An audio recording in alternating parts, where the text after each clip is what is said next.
everybody. This is Jay Nanda, San Antonio Metal Music Examiner here in Austin, Texas at Emo's East, getting ready for a night of thrash metal with Anthrax, Testament, and Death Angel. And if you don't know the guys sitting next to me, they don't need an introduction, but I'm going to give them one anyway. Say hello to Anthrax singer Joey Belladonna, bass player Frankie Bello, and over here off to the side is guitarist and drummer Charlie Benanti. Guys, how you doing? Good. Charlie's in his own little world over there. Don't mind Charlie over there. He's That's fair. That's fair. I'm Shine down space player. So it's just a great night of thrash and conversation here. Thanks for taking the time to do this. Excellent. Thank you. Obviously, worship music is the rage here in the metal community. What a fantastic album you guys have put out. And just an amazing work. I know you guys are definitely proud of it and should be proud of it. Frankie, I'll start with you. First record in 8 years overall for Anthrax. Yeah. Been a while. Yeah. I would say the wait is definitely worth it. But for you, and Charlie, feel free to chime in if you'd like. But at any point during the process of it, was there a moment where you thought, man, I hope the fans are still patient with us? Are they going to remember us? I hope they like this. Yeah, I mean, you know what it is. You go through those things in your mind, and you say, all you can do is what you can do. Really, we had a lot of the times we just didn't have a choice, but the predicament we're in, and it came. I just look at all those as worth it. And now you say something as cool as that about the record, that it all makes sense. It all made sense now because the way people are getting the record and understanding it and digging it, it all was worthwhile because people actually really live in the record. So, yeah, it's been a long run. 8 years is too long, and I know, but it's really great. And we're playing 5 new songs of the record. Awesome. So. Can't wait to hear them live. And Joey, you know, it's amazing for me to believe that, you know, as long as you've been in the band over the years, this is your first vocal effort in 21 years since Persistence of Time on an Anthrax record. For you, yeah, I mean, is it hard to believe for you, or for you during the recording of it, was it just like getting on a bike and like old times? Even right now, to think 21 years of, like, really, it doesn't seem that long apart, you know, because we did some stuff in between, so it kind of like offset that a little bit. But going in really didn't take anything different from, you know, being a long time. It was just, it felt like exactly where we need to go in. You know, I mean, when you go into a studio, really don't do a whole lot of different stuff. It's not like the procedure changes. So I think now we're in a digital phase instead of rolling tape and stuff like that, which is cool. Business as usual, you know. I mean, it felt great. I mean, it was a good, you know, slam in 14 days or so with vocals. So it felt really good. Well, I'm going to mix in a couple of social media questions as I go along, and one from my readers, and one of them is Bonnie from San Antonio. Wanted to know concerning the title Worship Music and the fact that there are a couple of little hymns on the record. Did you guys think at all that maybe some of the fans might say, wow, this is an overtly religious record? Or, I mean, did that thought ever cross your mind? She would like to know. Not religion of music, really. Yeah. That's really what it is. It's worshiping music, and the thing that never disappoints in any way. You know, this is what we've given up. You know, this is what it's our lives, man. So for us, it's more about worshiping music. Charlie, you have something to add to that? Well, you know, all those days of these bands making records and talking about the opposite, you know, talking about Satan, devil worship, and all that stuff. I always thought that stuff was pretty funny, you know, because those bands who were singing about it off stage, you know, they were totally different. But the worship thing, it's like this form of music and the fans, it's like they have so much faith in you. So when the worship music title came up, why not add to it?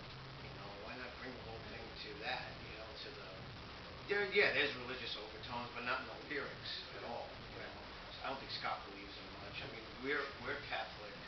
You know, we grew up Catholic. Of course, we have our own views about things too. Sure. You know. And definitely one of the highlights of the record is In the End. And as all of you out there know, I'm sure by now, the song is dedicated to Dimebag Darrell and Ronnie James Dio.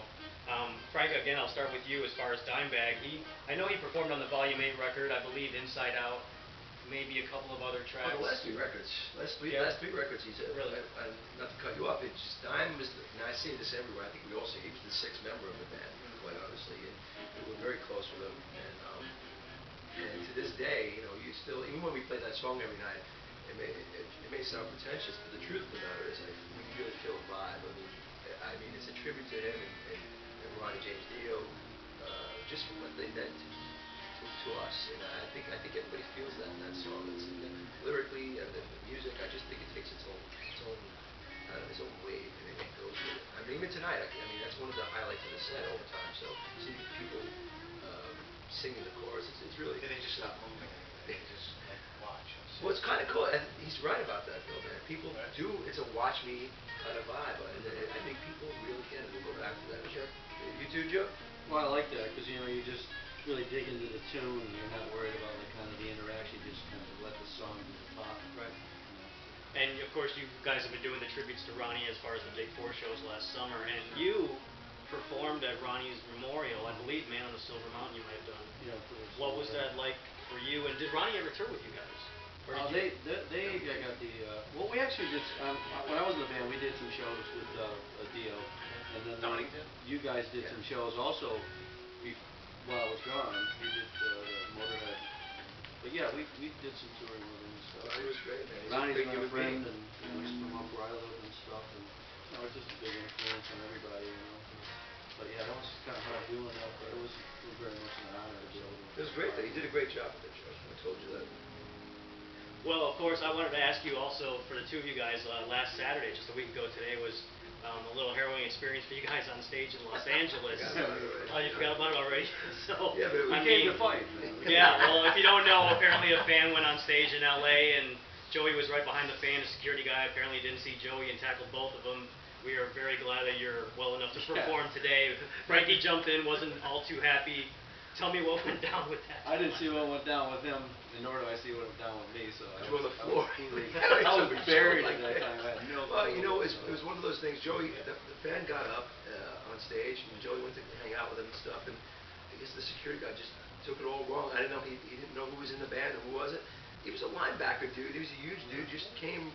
I'm not sure if he just wanted a free shot at me too. I'm not really sure. There's no way to tell, man.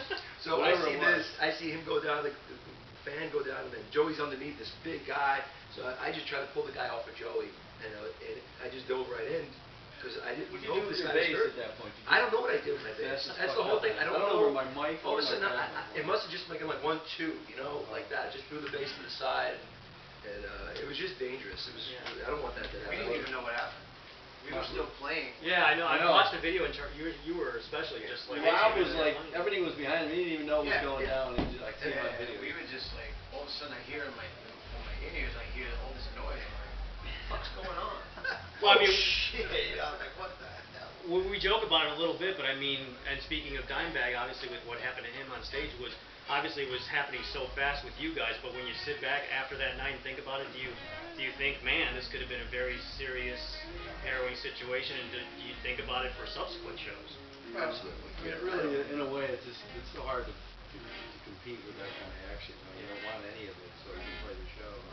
Yeah, right now. Last night a guy came up. I thought Frankie was tapping me on the shoulder. That's the scary thing about it. Since the Dimebag thing happened, God rest his soul, of course.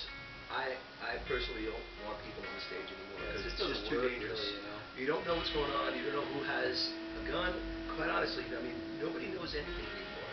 So from then on in, I'd rather not. You watch the show, and we'll play because it's just too dangerous, man. And they come out of nowhere. It just gives me that one person, and that's just the way I feel personally about it now. Since that happened, it really struck a chord with me. It's just like it's all good. I understand the movement and all that stuff, and now you watch the show, all those days of being on stage for me, it's just over. It's because it's just too dangerous now, honestly. And then it's not worth it, And so let's just enjoy it together. We watch the show, we'll play the show, and everybody gets into it. But that and especially something like that, and then having that whole thing happen, there's just no time for that anymore. Really, it's just too scary. Well, to ask you a quick Big Four question here, of course, obviously everybody wants more shows. I'm sure the fans want more shows. They do everything bigger and better in Texas. I think 100,000 people at Cowboy Stadium in Arlington, just a couple hours up the road here, would look mighty fine to everybody. But is it perception or reality that Metallica pretty much dictates whether there's going to be more shows? Reality. Yeah. It's reality. I mean, it's all good. Look, we call it the Big Four phone. We'll pick it up and we'll be ready when we want to play. But I understand it. It's to make it special certain times. When I want to do more. I think everybody, including Metallica, want to do more. It's just has to be the right time for everybody. I mean, we have a touring cycle. Everybody's got touring cycles. You know, so I think it'll happen again. I don't know where, but I think it'll happen again next year. Well, these guys got to get ready for a show, Death Angel and Testament, with Anthrax here at Emo's in Austin. The damage inflicted is going to be deep, so get ready for these guys. Yes, on Earth on Hell. So, but before I sign off, I want to let you guys know that senior year of high school, about 20 years ago, me and my buddies did a lip sync contest at a dance techno club. We decided to break out of the mold from what most of those people in the club knew. I'm the Man? And the 5 of us did I'm the Man. I knew it. And we ended up winning the $200 first place prize. $200, man. You guys, So here's a little blast from the past here to commemorate that. Yes. Right there. Look at Good that. times right there, kid. I like it. Wow. And on the back. Old school. There you go. Cool. With the lyrics. So That is Next you're gonna have to figured go I'd show for this real. out. No Show this out to lip you guys. sync. Oh, That's great totally. stuff. Well, the funny thing is that each of the 5 of us was a different member of the band, and I was Charlie with my drumstick. Yeah. That's what we're gonna do So there next you go. year. We're gonna have a contest for everyone to come into town. You get to go up and Yeah. find the band. That's great. But I just want to say thanks for everything, for taking the time. Can't wait to see you guys in the show. Best of luck with everything. Thank you, bro. Thank you Thank so you very much. much. For Joey, Frank, and Charlie out there playing guitar, this is Jay Nanda, San Antonio Metal Music Examiner. We'll see you next time.